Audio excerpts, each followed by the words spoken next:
वाबस्ता सभी मामलों के बारे में न सिर्फ हसास है बल्कि मजहबी मामलात का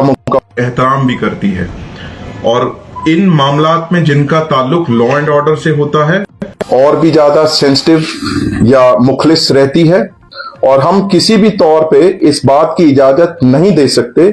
कि कोई फर्द या अशखास किसी भी मजहब या फिरके से वाबस्ता अकीदों और मामलात को नुकसान पहुंचाने की कोशिश करे।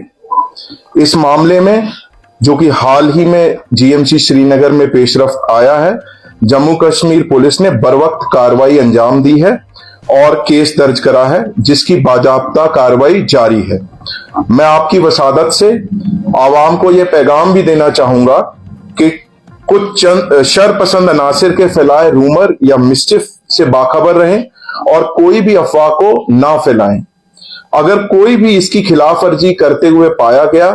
और law and order related issue